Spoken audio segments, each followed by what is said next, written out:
Exactly 1 week ago, I made a full guide on how to close clients via SMMA. But the one thing I left out was how to do objection handling. So in this video, I'm going to give you the full rundown on exactly how to basically handle 95% of objections that will come up with your agency in sales calls. So you'll use the last video to take your sales call, and then after you deliver the whole pitch, and after you kind of show them the pricing, they're going to have objections, okay? And this video is going to show you how to actually overcome those, because the sale really only starts when the first objection is raised. Before that first objection, all you're really doing is just saying words, right? You're just kind of following a script and asking the questions and then pitching them. When your prospect is giving you objections, that's when you're actually using the skill of sales to overcome them and move them towards the close, okay? The main and most important part of the call is objection handling.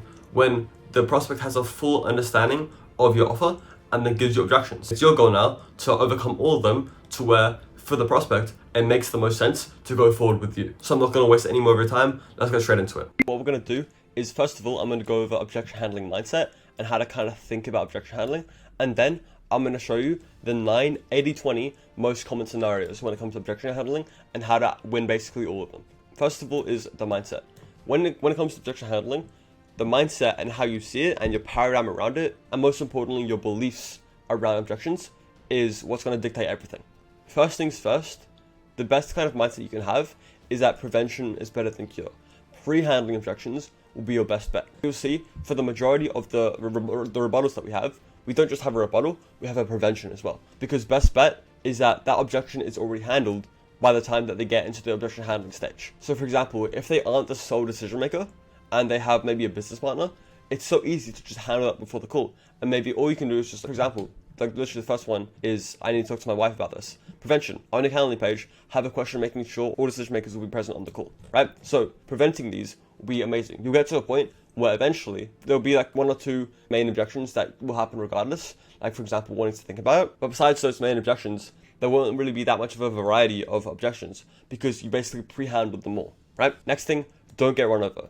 The call can either go the way that you want it to go or you leave. If the call isn't going how you want it, and for example, they don't want to say how much they're making, or they don't agree to the agenda, you leave. Either the call goes the way that you've planned for it to go, or you leave. Don't let them tell you what to do. Don't let them be like the boss of the call. You have to be in control. And if you're not, the call automatically isn't going to go well. So if they refuse info that is integral, don't go forward until you get it. Perfect example is the amount of money, right? So for example, if you're asking them, and so how much money are you making right now with the gym, with the roofing, with the whatever, and they say that they don't want to talk about it, you have to get that, right? You can kind of use ego evasive questions, like, yeah, that makes complete sense, blah, blah, blah, blah, blah. End of the day, for this process to actually work, you kind of have to have where they are right now and where they want to go, right? If they don't have that, you can't move forward with the call until you get it. Don't just skip that question, right? It's just an integral question. You cannot skip it. If they try to skip the questions and just get to how much the pricing is, explain to them why it's important you do all of what you're doing and continue. Don't let them hold the power of the call. The power of the call is in your hands. And if it's not, you shouldn't even be on the call. You should be leaving. 9.5 out of 10. So 9.5 out of 10 of the business owners you're speaking to will be able to afford your product. And not only that, they'll be able to afford it relatively easily. The price objection, all that is a smokescreen for other objections where they lack confidence. It's not actually about the price. It's about a lack of confidence in your service. If you were selling a lottery ticket that cashed out $1 million, like 100% guaranteed, if I give you this lottery ticket, you can cash it out and win $1 million, and the price was $50K, the prospect would find the money to get it immediately because they can see the value in that, right? They can see immediately, I give you this lottery ticket, you make $1 million, right? The prospect can see the value in that. So they have the money. It's not the 9.5 times out of 10, the pricing objection, it's a smokescreen for some other objections. People associate price with value. If they don't buy because they can't afford it, it's because they can't afford to invest their money into something that they don't see value in, right? That's what they can't afford. It's not like they actually can't afford, like they don't have enough money in their account. They do, okay? All the pricing objection is, or at least all that I want you to see the pricing objection as, is just a lack of confidence somewhere else, okay? It's up to you to kind of overcome that smokescreen objection and find the real objection and overcome that, okay? People derive associated value from something helping them solve a painful problem or getting them a specific desire. This is why it's imperative you tie your service to the outcome and don't focus on the features, right? When you're in the pitch, basically at all times, when you're talking about your service, you want to be talking about the ends, not the means. So not Facebook ads, not Google ads, not YouTube ads, not AI, whatever it is that you're doing. You're not talking about that. You're talking about the end result. You want to tie working with you with that end result of whatever dream outcome they have. Simply put, The easiest way to overcome a price-related objection is to prevent it. Prevent it by following the script and use the techniques from last week's video. Okay? As we said, all the price objection is them not having enough confidence. So use the script properly, and in the questioning part, number one, define a very good fit, but number two, invoke pain, so the pain is really high in the current situation, and then when you're pitching, and if you do it properly, you will also basically invoke a lot of confidence that your product actually works, and your product, it's the shit, like it actually gets results. Okay? Most people are scared and don't even bother doing objection handling, and there are 3 reasons for this, right? Number one, fear of rejection. Number two, what the prospect will think of you, like fear of that, and number 3, of losing the sale or rejection again. Yeah? So this is, simply put, the easiest way to overcome a price-related objection is just to prevent it. Prevent it by following the script and use the techniques from last week's video. As we talked about, all the price objection is a lack of confidence. So if you can pitch properly and deliver a pitch where they actually believe in it as much as you do, right? So the key there is to actually believe in your own product. If you believe it and they believe it and you have a great offer, then you really have nothing to worry about. Most people are scared and don't even bother doing objection handling. And so there are 3 main reasons for this. Number 1 is a fear of conflict. Number 2 is the fear of what the prospect will think of you. They're going to think badly of you. And then number 3, fear of losing the sale / rejection, which is more or less the same thing. When you actually think about this is stupid. Because when you do objection handling, number 1, you put the fire of conflict out, not add fuel to it, right? If you don't objection handle, they're just going to keep on coming at you with like, this is the thing, and the conflict is just gonna engulf in flame, right? If you can be smart with your objection handling and just use our examples, you're not adding fire to the conflict. You're putting it out completely. What you're doing with objection handling, it's in the name. You're handling it, right? You're making it so in their mind they're 100% certain that that's not gonna happen. Okay? So you're getting rid of all conflict. And then number 2, you gain respect from the prospect and bring them around to a more accurate understanding of the truth. You have to understand, the prospect hopes you're right. The prospect wants you to overcome all of their objections. Because if you can actually deliver on what you're saying you can, then the prospect wants that, right? So the prospect is expecting it and will give you more respect for attempting and succeeding in overcoming their objections. You're not gonna make the prospect think bad of you. You're probably gonna make the prospect think bad of you if they say, I want to think about it, and then you just say, you know what, just send me an email, right? It's not gonna work out. And number 3, when you objection handle, you win the sale, or at least increase the chances of winning it. If you don't do any objection handling, and you're okay with a maybe, with a probably no maybe, then your sales call conversion rate is going to be terrible, right? But it's because you're scared of conflict that you don't do that. Whereas in reality, if you do objection handling, your sales call conversion rate is going to drastically increase, especially if you're good at it over enough time with a good script and a lot of repetition and increasing your skill level in objection handling. These 3 are what's going to hold you back, but in reality, they're all completely obsolete fears. And when you think objectively, you realize that you probably shouldn't have them in the first place. Your prospect is expecting a rebuttal. Your prospect hopes that you can overcome the objection. They want to believe what you're saying. You just have to give them what they need to have the confidence and take action with going forward with your products. Okay, this is kind of the big paradigm shift that I had. Your prospect is expecting a rebuttal. They want to believe you. They want to be convinced. Because if you can actually deliver them a good service, they will happily pay you the money because they know that they're going to get a good service. They want to be convinced. Okay? Next thing is basically the 9-80-20, Pareto principle 80-20, most common scenarios. So if you can master these 9 scenarios, you're good. First one is I need to talk to my wife or business partner about this. Prevention, as we said before, is on your Calendly page. Have a question making sure all decision makers will be present on the call, right? Very simple. You should have that. And the rebuttal, well, what's going to happen here is you're going to say, it makes complete sense. But just a question. Is it the case that you're totally on board with doing this and just want to get it signed off by your wife, business partner, whatever they said here? Or are you having doubts somewhere else, right? If they have doubts, they'll tell you, because this is basically a rebuttal if it's a smokescreen objection, right? And so if you say this and they have doubts somewhere else, then it's a different objection and you just go to that objection. But if they have no doubts and they're completely on board, they're completely ready, they just need to get it signed off by the wife or the business partner or whatever, you say, I totally understand that. I'm with you all the way. Right? You want to kind of show empathy. I wouldn't dream of making a decision without my business partner signing off first. I'm happy for you to chat it through with him, her, whatever they say. For example, obviously if it's a wife, you say her, blah, blah, blah, blah, right? But to hold that incentive-based pricing, I need some small form of commitment from you. Would you be happy to pay a completely refundable deposit of $97, basically on the premise that we schedule a follow-up call with you and business partner, wife, whatever, and if the outcome of that is negative, I'll refund that money. If you remember back to our last video, we have incentive-based pricing. Where basically, if they buy now, if they buy on the call, then they get it for cheaper, right? And so obviously, it makes it a no-brainer to buy on the call. And so if they're saying this, they probably want to schedule a follow-up call or like talk about it with their wife, business partner, etc., and buy off of the call. And we obviously don't want that to happen, right? So what we do is we get this refundable $97 deposit. And this is amazing because if someone isn't going to pay you a deposit of $97, then we're never going to buy anyway, right? And if someone does pay you that refundable deposit of $97, the chances of buying are definitely quite high. We'll be using this refundable deposit in other situations as well. It's OP. As I just said, if someone isn't willing to put down $97, they aren't going to close it anyway. Number 2, can I speak with some of your clients as references? So the prevention is in your pre-call show up rate stuff, where you're sending emails and stuff to get them to show up, send them a link to your website where you have all your testimonials, right? We have 2 rebuttals there. 1, if you have testimonials, which is very simple. And number 2, if you have none, right? So if you have them, you say, great question. I'll be happy for you to take a look at some. We've got a page of our website dedicated to them, which you should have if you have a bunch of testimonials. Here, I'll send you the link. You put it in the Zoom chat, and then you say, I'll be back in 2 minutes. I'm just going to grab a coffee, but you can have a quick scroll through those. Sound good? Right? Whenever I do this, I literally just mute my mic and just stay there. If I'm being honest, you don't actually have to go do anything. If you have no testimonials, you say, great question, and I fully understand why you asked that. While I respect the request, we don't actually give out our client's information. Because of the copycat kind of nature of marketing, especially now, if our competitors knew where to look, they could just literally copy all of our strategies, right? But with that said, I don't want you having any doubts coming into this. So I'm really hoping you can share my confidence. And this is also why we have our ridiculous guarantee. We're mega confident we can get you what you want.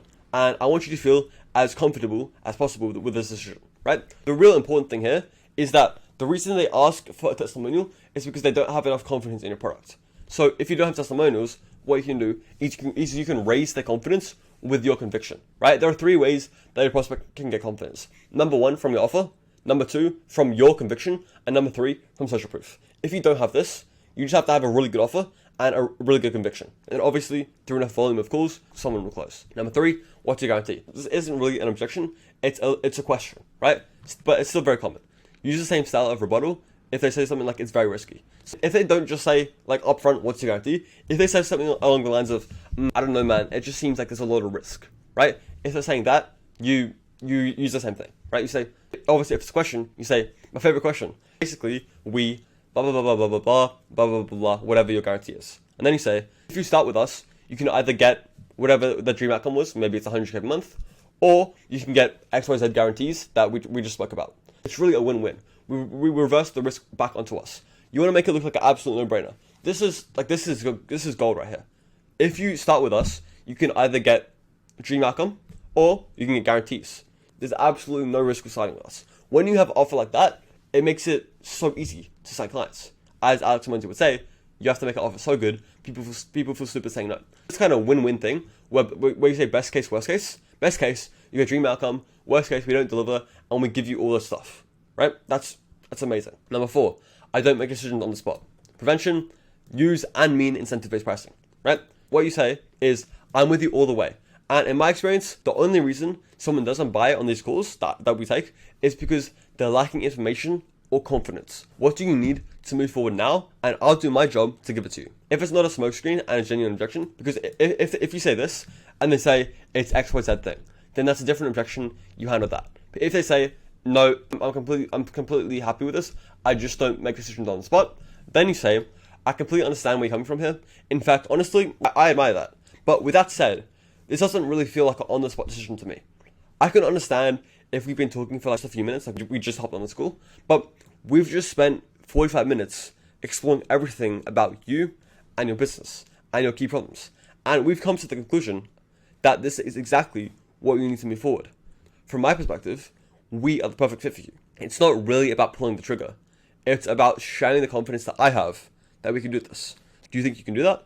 So there's 2 amazing things that I love here. Number 1, it's showing them that you have conviction, right? Because once again, that's how you create confidence. That's how you basically raise their level of confidence so that they get over the action threshold and they buy, right? When you say here, it's about sharing the confidence that I have. That's amazing, right? Number 2, the thing that I really like is, where is it? Here. We've come to the conclusion that this is exactly what we need to move forward. There's 2 things at play here which are really nice. Number 1 is us versus them. which is basically a cult leader tactic where you talk about us, we do X, Y, Z, those other people over there, we don't like them, they do weird stuff. We, like us, me and you, are different, right? And also, you're saying we've come to the conclusion, so you're making it seem like they have basically come to the decision as well. If they've come to the decision to buy this program, then of course they're going to buy it, right? This is a really nice one. I love this one a lot. Number 5 is can I have some time to think about it? This one is basically like 99.5% of the time a smokescreen. No matter what, you always want to treat this as a smokescreen. And by the way, a smokescreen objection is basically just something that they say, which isn't actually the problem. The problem is somewhere else, but they're just going to say that to throw up a smokescreen, right? And the goal with this rebuttal is just to reveal the real objection. Like that's all you have to do right now. When I say this, the only goal you should have here is find the real objection, right? Number 1, you say, sure, well, let me go make a coffee, or let me go to the toilet. I'll give you a few minutes to think about it, and then we'll discuss what's in your mind. So if they say okay, then perfect. You just go 2 minutes, and then you say, like, what specifically are you wanting to talk about? Like, what specifically is the problem, right? And then just like that, you have the real objection. Or you say, I totally understand why you've asked that. Let me ask, what specifically are you having doubts about, John? Right? This, you can just say it up front, or you can say this, take a few minutes, and then when you come back, you say, let me ask, what specifically are you having doubts about? Right? Boom. Just like that, the whole goal, we basically obliterated this, we completely get rid of the smoke screen, completely get it away, and then we find the real objection. Number 6 is I can't afford it, / I don't have the money. First things first, if they actually can't afford it, show you their bank account and they actually can't afford it, then let them go or give them that $97 refundable deposit. But I can guarantee you, like 100%, that most people will be able to afford it just fine. Right? Like 100%, especially because you're working with what, like gyms, roofers, pool installation companies, you're working with these types of niches, they can very, very easily afford it.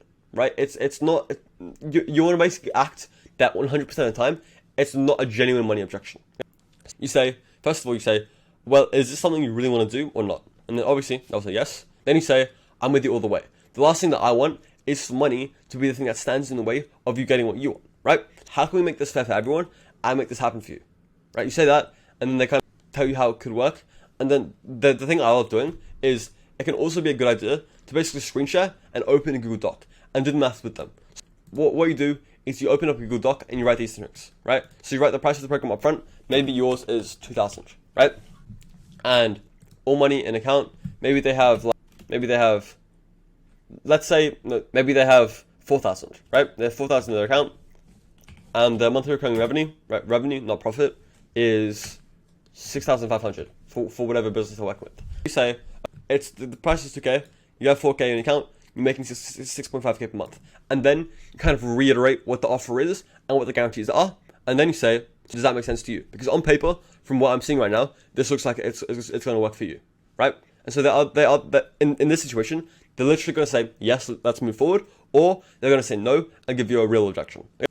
Next thing, number 7, is that I've tried marketing agencies before and failed with them. Prevention, best bet is you have something in your pitch that talks about how, once again, us versus them. Us at XYZ agency, we do things this way. There's other regular bad marketing agencies, they do things the wrong way. Us, we do things the right way, right? So if you can do that, you can basically show them how you're different, right? The rebuttal here is, I totally understand, I've been burned by vendors before, and it always leaves a sour taste in my mouth. However, that's the last thing you want, is for your past to prevent you from getting the future that you want. That's exactly why I started XYZ marketing. I want to be the guy that fixes this for you and rekindles your relationship with the marketing world. If you don't mind me asking, what specifically happened with these agencies that led to you not getting the results you wanted, right? And then they say, well, we had X problem. And then you say, that's easily fixable, anything else? And then they say, well, this kind of stuff happened. And then you say, this is really important, makes sense. That's a common problem, and it's easily fixed by our insert special strategy. I can say with absolute conviction that this problem will not arise when you work with us, right? This is amazing because, once again, all that's going to happen is that either there's a smokescreen objection. If there's that, you get rid of that, and then it reveals what's going to be a real objection. And then in those real objections, the whole issue is that they just don't have enough confidence that you can actually bring them to where they want to be. Okay? But 8, the dream question. This isn't a rebuttal to anything specific. This is what you should say when things are going back and forth between you and the prospect, right? If you're kind of going in a circle, the same objections are coming up then again and again and again, this is what you want to say. Real decision you're making is whether or not you're prepared to commit to getting your business, whatever monthly revenue goal they said, and their freedom, like whatever they said, whatever the reason was that they want to get there, right? Or whether or not you want to stay where you are, stuck at whatever monthly recurring revenue that are now, and then not being able to make rent, or whatever problems they said come up with the current situation. This is why it's really important to basically have a pen and a piece of paper where you can write down that current and desired monthly recurring revenue, and then you can also write down big things they want when they're at that monthly recurring revenue, and what big things they're struggling with right now at the current monthly recurring revenue, right? And then you say, that's the real decision making here, and you'll be faced with it every day until you're ready to change. So can you share the confidence I have to get started? Once again, then you say, because I genuinely know you're a good fit, and I know we can help you, so I want you to get you on board, right? This is amazing.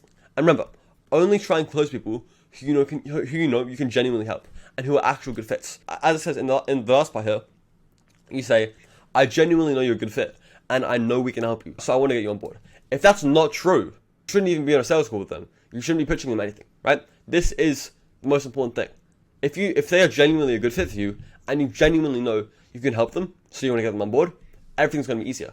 But if you're kind of feeling immoral, I don't think this guy's a good fit, I probably can't help him, what are you doing? If you don't think they're a good fit, or if you don't think you have a good offer, what are you doing? You need to stop everything and create a good offer, and make sure you use the last video with the questioning to make sure that they're a good fit for you on the sales calls. Number 9, the last one, is reframing questions. Once again, this isn't a specific rebuttal for a specific objection, but it's basically a nice weapon of conversion. So sometimes all you have to do is mirror the prospect's statement back to them to defeat the objection, right? If their objections are belief-based, the only way to overcome them is by using intelligent reframing questions.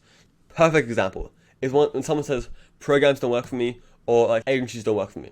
Then you reframe it and you say, it sounds like you're having doubts that a program will work for you. I totally understand. How much have you spent on programs? They say X, Y, Z. Then you say, did that program have a legally binding guarantee that you will hit 10K per month? Just if you have a marketing agency, you say, how much have you spent on agencies?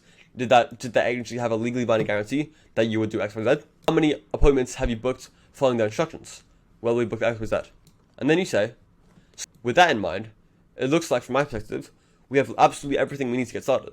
Does that sound good? Because you say, you break it down for them. They just said this, right? They just have a limiting belief. You say this, and then they give the information. So then you say, with that in mind, and from what we've been talking about throughout the call, we have XYZ special tactics that we use to get the results that you want. And what you can do here as well is, once again, pull up a Google Sheet or pull up Miro and basically like do the maths for them. Like you can, this is a great tactic. Pull up Miro, write down like the program cost, the percentages, and make it make sense to them. But if you can like literally spell it out in front of them so that they can see exactly how they're going to make money, then that's instantly going to raise the confidence sky high. I want you to use these, and I want you to tell me how it goes. This link right up here will be in the description below. You can literally like these and just like if your brain uses. And once again, make sure you have the mindset down, because the mindset is like more important than like these scripts. They're just stimuli, right? They don't matter. What really matters is the first principles here. This is where like the real value of this entire video is. Okay, if you can master all of this, then this is just like a nice bonus, right? So make sure you have the mindset down and use all these 9. Okay, let me know how they go. See you in the next one. Okay, bye bye.